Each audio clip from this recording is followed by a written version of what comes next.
Tes, tes, oke. Ya, baik. Selamat malam, jemaat yang hadir di gereja. Ya, dan juga saya menyapa yang mengikuti di Google Meet ataupun di Facebook Gibeah Kebenaran.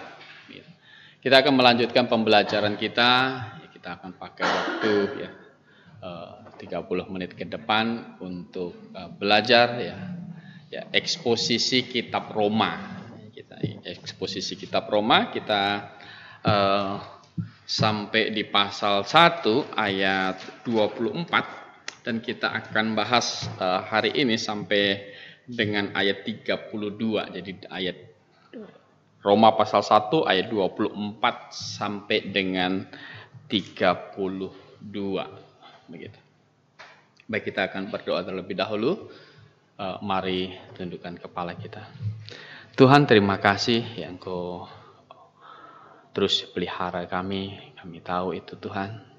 Dan kami juga mengerti bahwa selagi kami Engkau izinkan untuk tinggal di bumi ini, tapi adalah satu tujuan agar kami terus memuliakan Engkau dengan hidup kami dan menjadi terang bagi dunia ini Tuhan. Oleh karena itu Tuhan kami datang di tempat ini berjemaat menyanyi untuk memuji Engkau dan juga kami akan belajar firman-Mu. Kami mohon Engkau yang pimpin kami agar kami dapat memahami apa yang kami pelajari dari firman-Mu ini. Dalam nama Tuhan Yesus kami berdoa. Amin. Ya. Ini Roma pasal 1 ayat 24. Itu karena itu Allah menyerahkan mereka kepada keinginan hati mereka. Jadi sekali lagi ini konteksnya ini masih berbicara tentang orang fasik begitu. Akan kecemaran sehingga mereka saling mencemarkan tubuh mereka.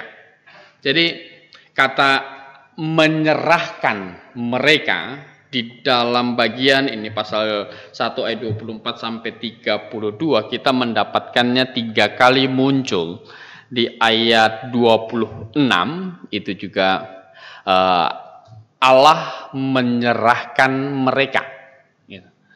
Kemudian di ayat 28 itu juga Allah menyerahkan mereka. Jadi ada kata Allah menyerahkan mereka ini dalam bentuk auris aktif indikatif, artinya ini Allah telah menyerahkan. Jadi Allah telah menyerahkan mereka. Nah, menarik di sini apakah ini orang-orang yang Allah serahkan ini itu di bagian terakhir di ayat ayat 32 itu dikatakan yaitu bahwa setiap orang yang melakukan hal-hal ini patut dihukum mati. Gitu. Patut dihukum mati. Nah, jadi di sini akan melis daftar dosa-dosa, daftar kesalahan-kesalahan, dan Tuhan bilang patut dihukum mati. Jadi patut dihukum mati. Nah, di pertanyaan kata Allah menyerahkan ini, apakah berarti bahwa Allah itu ikut andil? Ya kan? Apakah Allah bisa dikatakan ikut andil dalam dosa mereka, dalam kejahatan mereka? Gitu. Tentu kita berpikir, kita yang sehat, yang punya akal sehat, pastilah berkata bahwa tidak mungkin Allah andil dalam kejahatan itu. Gitu. Jadi sama halnya dengan begini. Kalau ada orang sudah kecanduan sesuatu, ya, orang kecanduan sesuatu, gitu kan. Kecanduan sesuatu itu kan berarti keinginan yang kuat untuk mendapatkan itu, untuk melakukan itu udah kecanduan sekali. Dan mungkin orang kecanduan bisa kecanduan pornografi, ya kan? Dia bisa kecanduan pornografi, dia bisa kecanduan judi, dia bisa kecanduan mabuk-mabukan, ya kan? Dia bisa kecanduan narkoba, dia bisa macam-macam kecanduan, ya, yang negatif-negatif, gitu, yang akan merusak dia, menghancurkan dia. Gitu. Apakah kemudian orang sekelilingnya yang kemudian berkata, ya udah kalau kamu nggak mau dengar nasihat, ya kan, terserahlah kamu, gitu kan? Nah, apakah orang-orang di sekeliling yang berkata begitu ikut andil di dalam kesalahan dia? Gimana? Tentu tidak dong, gitu kan? Tentu tidak. Gitu. Artinya ya sudah terserah kamu lah, gitu kan? Itu tidak bisa disalahkan. Gitu. Sama halnya ketika Lot memilih lembah Yordan, ya kan, untuk mereka tinggal dengan keluarganya, dia memutuskan di situ. Apakah Abraham bisa disalahkan atas keputusan Lot ini? Sehingga istri Lot binasa, anak-anak Lot tak bermoral di situ. Tentu Abraham juga tidak bisa tidak bisa disalahkan, gitu. Sama halnya dengan Allah di sini. Gitu. Allah tidak bisa tidak akan ikut andil, dikatakan andil dalam kejahatan itu, gitu kan. Karena nanti Allah adalah pihak yang akan menghukum dosa, gitu kan. Allah yang akan menghakimi dosa. Gitu. Jadi Allah menyerahkan, ini adalah ekspresi, adalah bagian dari Allah memberikan kehendak bebas kepada manusia. Gitu.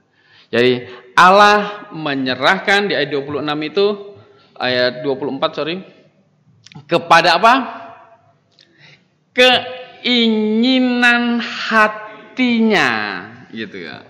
Jadi manusia harus bertanggung jawab atas segala tindakan, atas segala perbuatan, atas segala keputusan yang sesuai dengan keinginan hati dia. Bebas melakukannya, gitu. Manusia bebas memilih, manusia bebas tidak mau ikut firman Tuhan, bebas, tetapi tetap harus mempertanggungjawabkan keputusannya itu. Allah telah menyerahkan mereka kepada keinginan hatinya. Jadi yang harus bertanggung jawab bukan Allah atas dosa itu. Yang paling bertanggung jawab, yang harus bertanggung jawab adalah mereka sendiri, diri mereka sendiri, diri manusia itu sendiri yang harus bertanggung jawab.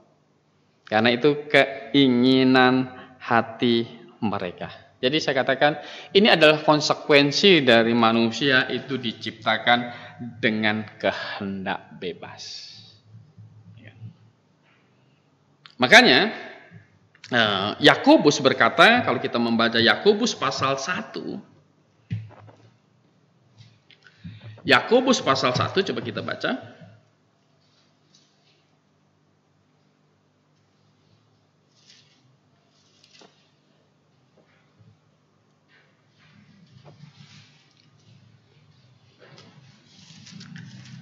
Yakobus pasal 1 dari ayat 13 sampai dengan ayat 15, saya baca di sini. Apabila seseorang dicobai, janganlah ia berkata, pencobaan ini datang dari Allah.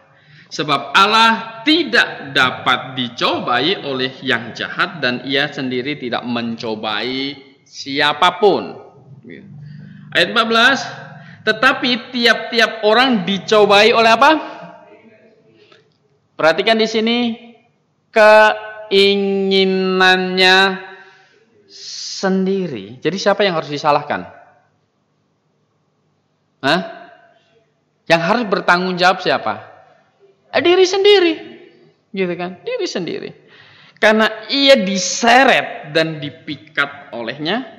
Dan apabila keinginan itu telah dibuahi, ia melahirkan dosa. Dan apabila dosa itu sudah matang, ia melahirkan maut. Jadi keinginan sendiri, gitu. Keinginan sendiri. Jadi perlu memperhatikan keinginan sendiri. Keinginan sendiri. Dicobai oleh keinginan sendiri. Itu yang perlu dijaga. Gitu. Apa yang kita inginkan, apa yang kita mau. Itulah kadang yang membawa kita kepada pencobaan itu. Begitu. Maka nasihat firman Tuhan kadang berkata bahwa pergaulan yang buruk itu merusak kebiasaan yang apa? Yang baik. Gitu. Kita hidup di dalam lingkungan, gitu. Dan lingkungan yang buruk itu bisa mempengaruhi kita. Gitu. Itu ibarat godaan akan datang dari luar. Dan kemudian akan timbul keinginan kita sendiri untuk melakukan yang salah itu. Maka ketika di Taman Eden, walaupun Hawa itu digoda, ya, Hawa digoda, Hawa dibohongin oleh iblis tentang buah pengetahuan yang baik dan jahat itu. Tapi setelah dia makan, Hawa itu dipersalahkan atas keputusan dia.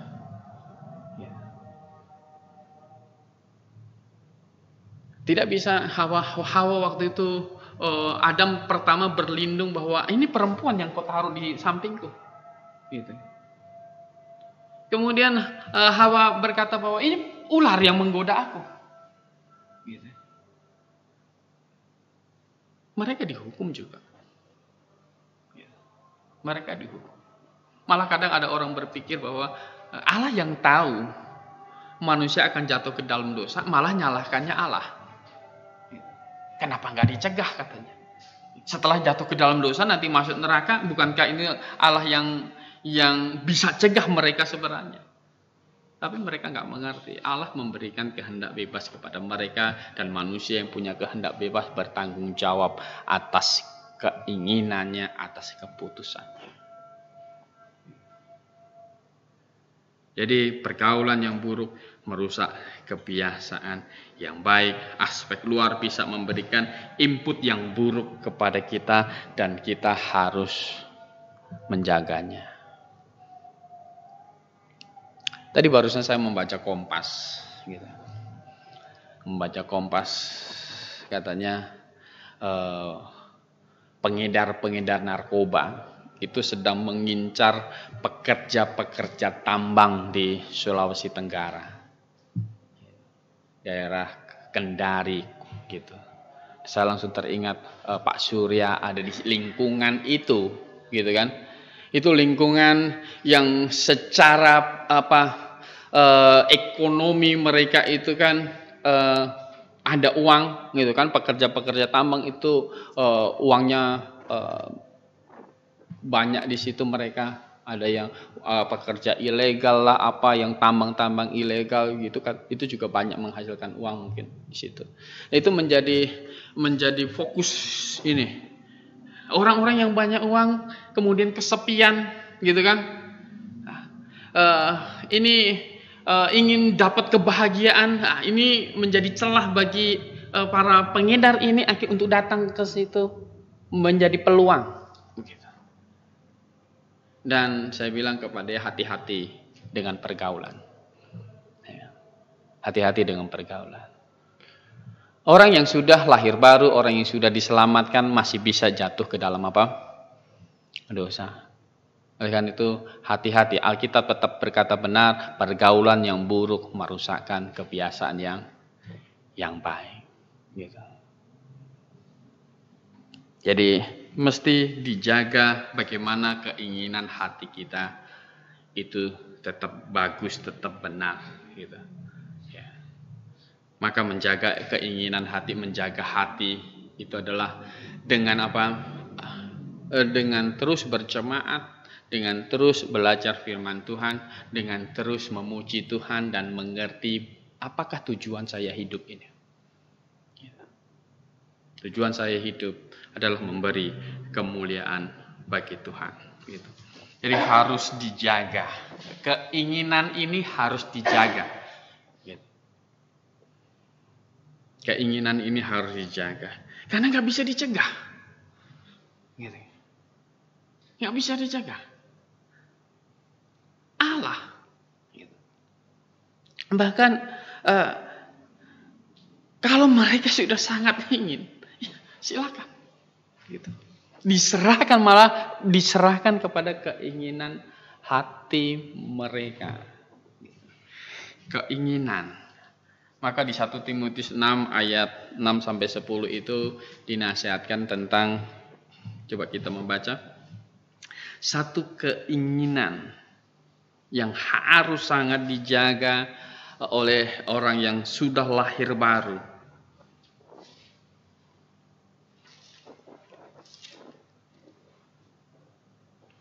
Hari Minggu sudah kita membaca ayat ini. 1 Timotius pasal 6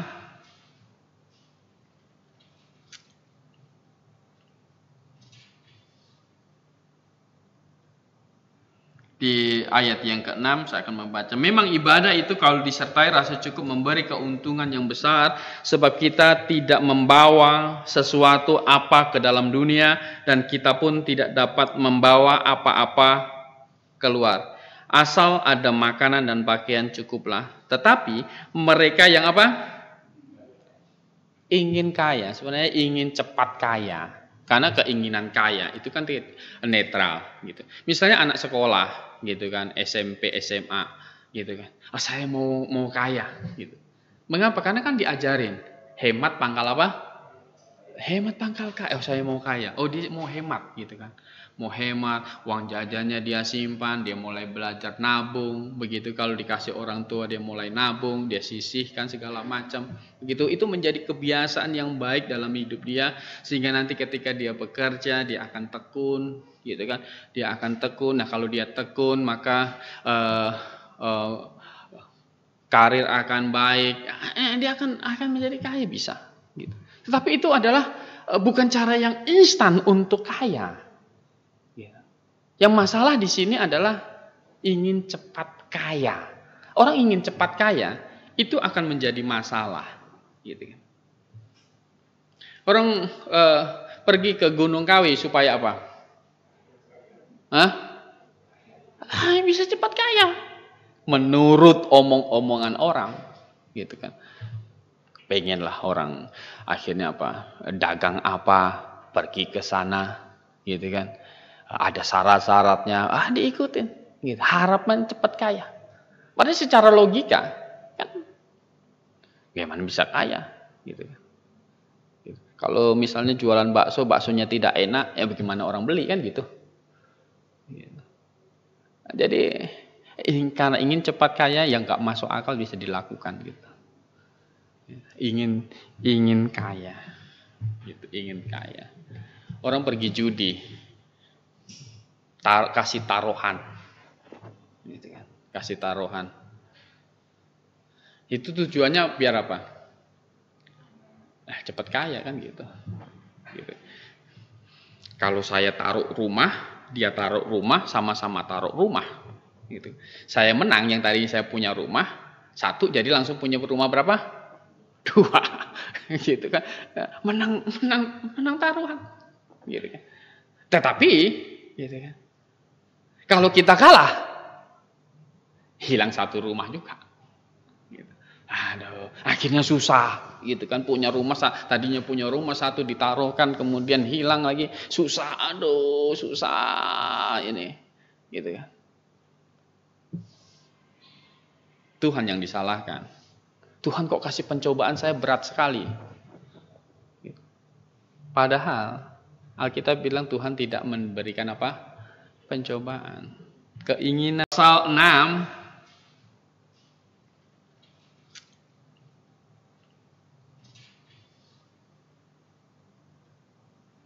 di ayat yang ke-6 saya akan membaca. Memang ibadah itu kalau disertai rasa cukup memberi keuntungan yang besar, sebab kita tidak membawa sesuatu apa ke dalam dunia dan kita pun tidak dapat membawa apa-apa keluar. Asal ada makanan dan pakaian cukuplah. Tetapi mereka yang apa? Ingin kaya, sebenarnya ingin cepat kaya. Karena keinginan kaya itu kan netral gitu. Misalnya anak sekolah gitu kan, SMP, SMA gitu kan. Saya mau kaya gitu. Mengapa? Karena kan diajarin hemat pangkal apa? Hemat pangkal kaya. Saya mau kaya. Dia mau hemat gitu kan. Mau hemat, uang jajannya dia simpan, dia mulai belajar nabung. Begitu kalau dikasih orang tua dia mulai nabung, dia sisihkan segala macam. Begitu itu menjadi kebiasaan yang baik dalam hidup dia, sehingga nanti ketika dia bekerja dia akan tekun, gitu kan? Dia akan tekun. Nah, kalau dia tekun maka karir akan baik. Dia akan menjadi kaya bisa, gitu. Tetapi itu adalah bukan cara yang instan untuk kaya. Yang masalah di sini adalah ingin cepat kaya. Orang ingin cepat kaya itu akan menjadi masalah, gitu kan. Orang pergi ke Gunung Kawi supaya apa? Bisa cepat kaya. Menurut omong-omongan orang, gitu kan. Pengenlah orang akhirnya apa? Dagang apa? Pergi ke sana, gitu kan. Ada syarat-syaratnya, diikutin, gitu. Harapan cepat kaya. Padahal secara logika kan, gimana bisa kaya, gitu. Kalau misalnya jualan bakso, baksonya tidak enak, ya bagaimana orang beli kan gitu. Jadi karena ingin cepat kaya, yang nggak masuk akal bisa dilakukan gitu.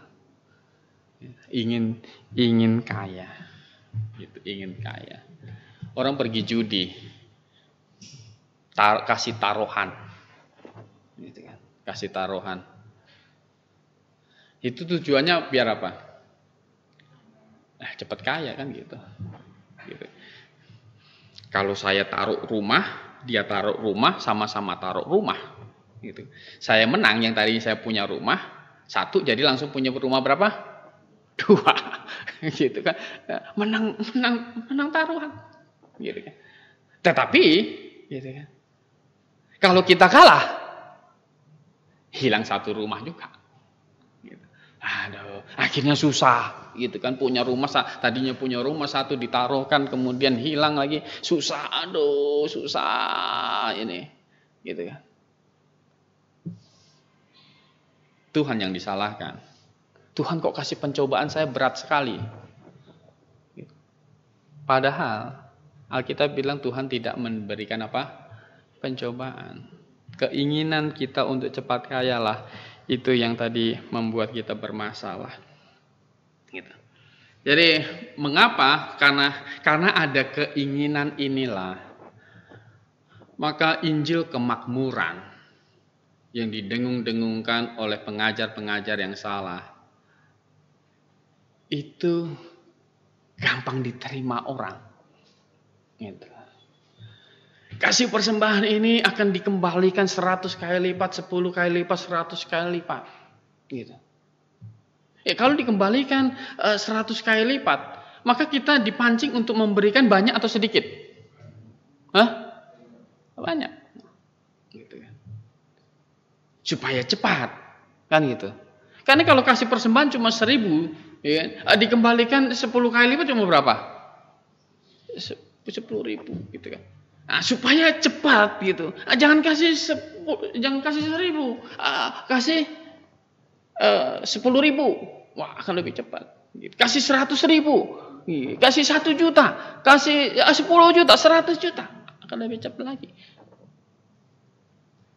Tetapi ini bukan Alkitabiah, gitu kan. Tuhan mau kita memberi dengan kasih, kerelaan, gitu. Tetapi ada keinginan manusia ini, maka Alkitab memberikan peringatan, ya. Mereka yang ingin kaya terjatuh ke dalam pencobaan, ya, 1 Timotius 6 ayat 9 tadi, ke dalam jerat, ke dalam berbagai-bagai nafsu dan hampa yang mencelakakan, yang menenggelamkan manusia ke dalam keruntuhan dan kebinasaan. Kalau keinginan itu terlalu kuat, Tuhan pun juga akan membiarkan engkau jalan sesuai keinginan itu. Mungkin sebenarnya engkau sudah diingatkan lewat firman Tuhan yang engkau baca, lewat nyanyian pujian yang engkau nyanyikan, lewat nasihat orang lain, engkau mungkin sudah diingatkan. Tapi keinginan yang begitu kuat membutakan engkau. Engkau jatuh ke dalam berbagai-bagai duka di situ. Kemudian kalau kita membaca 1 Yohanes pasal 2, 1 Yohanes pasal 2 ayat 16.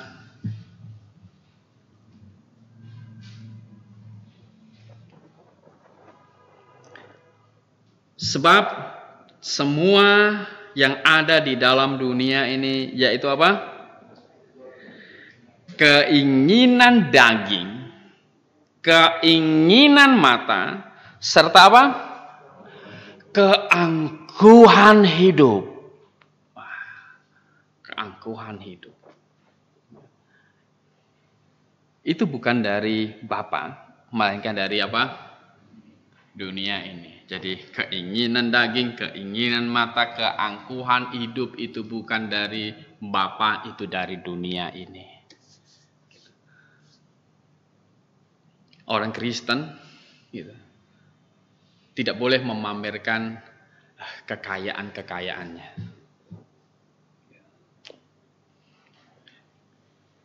Karena kita ini bukan wakil Tuhan yang supaya orang lihat kita, ini loh ikut Tuhan saya diberkati, gitu. Bukan, Tuhan nggak berkehendak orang ikut Dia dan berpikir akhirnya ikut karena berkat, gitu. Maka kita tidak boleh memancing orang ikut Tuhan karena hal itu, gitu. Itu tidak boleh. Kadang manusia terpancing karena keangkuhan apa? Hidup. Keangkuhan hidup. Masa dia bisa, saya nggak bisa. Saya juga bisa. Tetapi bisanya dia, gitu kan? Dia beli sesuatu ya karena memang uangnya banyak, gitu. Bisa dia beli, gitu. Bisa dia memang jalan-jalan, dia bisa. Tetapi bisanya kita mungkin kadang terpaksa. Kita bisanya kita, ya dia bisa pergi ke sana, saya juga bisa nanti pergi ke sana. Nah, saya bisa ke sana itu ngikutin gaya hidup mereka itu, tetapi mereka santai-santai, kita kan gitu. Kita karena kita memaksakan diri, gitu kan? Kita memaksakan diri. Baju kita, gitu kan? Mungkin mobil kita, rumah kita, apapun. Mungkin kita memaksakan jadi kita susah. Padahal Alkitab berkata kita datang dengan telanjang, kita juga akan pergi dengan apa? Telanjang.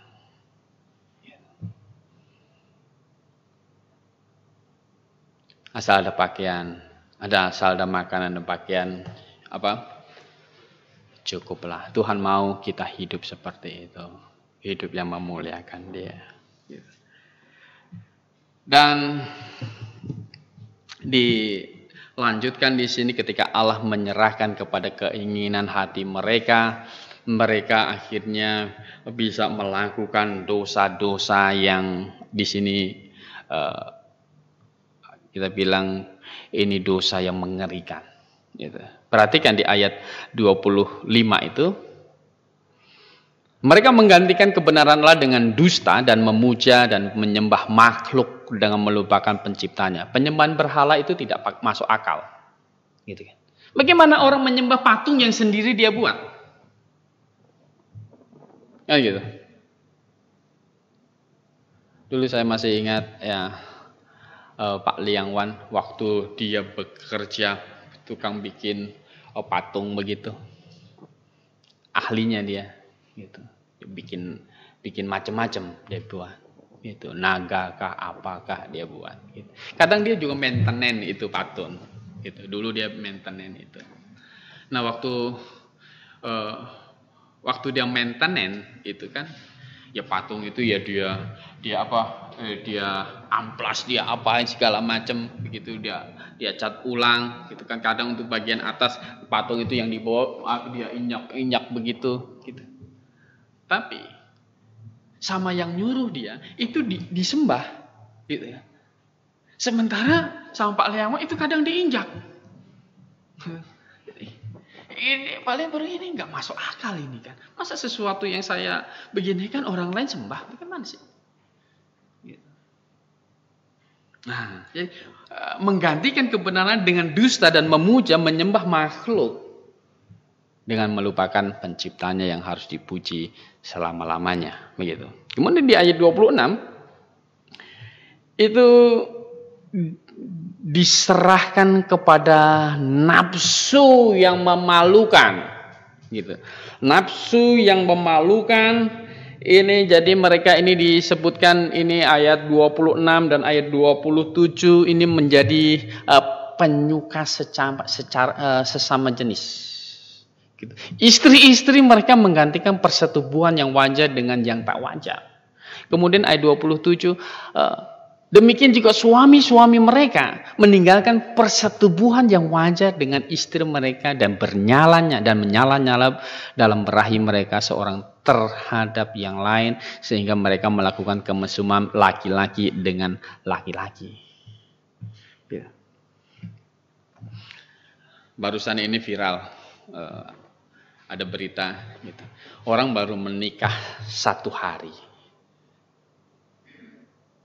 langsung bercerai besoknya.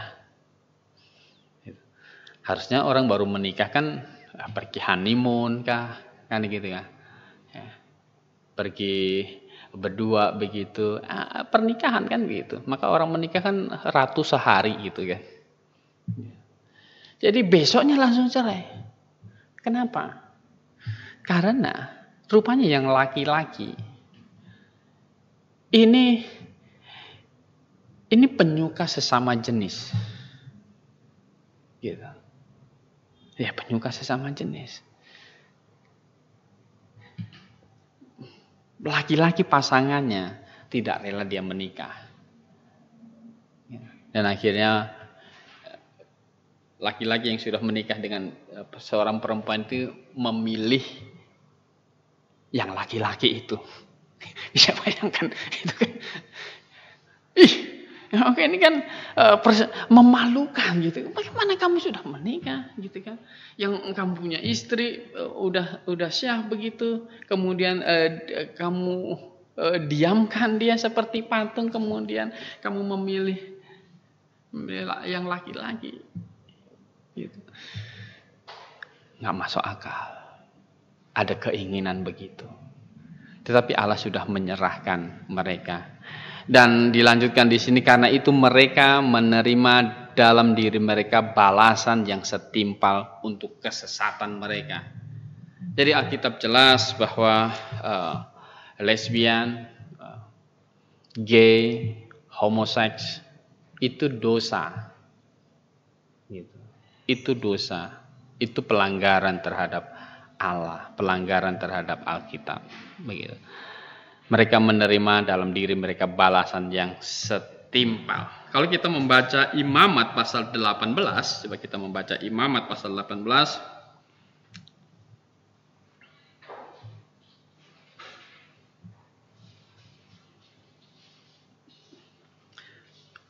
Maka Allah juga nggak menghendaki seseorang Kristen itu bergaya-gaya seperti yang laki-laki bergaya seperti perempuan. Allah tidak menghendaki yang seperti itu.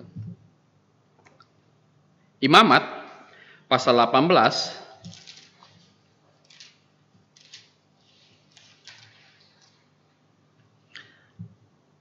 ayat 1 dan 2 saya akan membaca di sini. Imamat 18 ayat 22, bukan 1 dan 2. Janganlah engkau tidur dengan laki-laki secara orang bersetubuh dengan perempuan, karena itu suatu apa? Kekejian. Janganlah engkau berkelamin dengan binatang apapun sehingga engkau menjadi najis dengan binatang itu. Diatur berikutnya, silahkan dibaca. Jadi udah diperingatkan, laki-laki tidak boleh tidur dengan laki-laki seperti dia tidur dengan perempuan, melakukan kemesuman laki-laki dengan laki-laki. Jadi mereka akan menerima balasan yang setimpal untuk kesesatan mereka, gitu. Jadi Allah tidak bisa disalahkan. Manusia harus bertanggung jawab atas keputusan dia. Kalau kita membaca 1 Korintus pasal 6, 1 Korintus pasal 6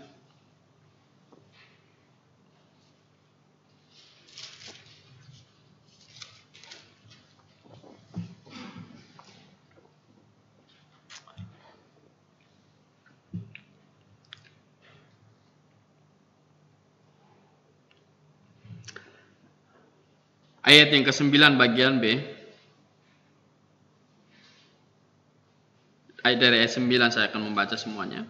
Atau tidak tahukah kamu bahwa orang yang tidak adil tidak akan mendapat bagian dalam kerajaan Allah? Jangan sesat. Orang cabul, penyembah berhala, orang berzina, banci, orang pemburit, ini suka laki-laki dengan laki-laki, pencuri, orang kikir, pemabuk, pemfitnah, penipu, tidak akan mendapat bagian dalam apa? Kerajaan Allah. Jadi kalau tidak bertobat, tidak ada mendapat bagian dalam kerajaan Allah, begitu. Nah, jadi mereka akan menerima balasan yang setimpal.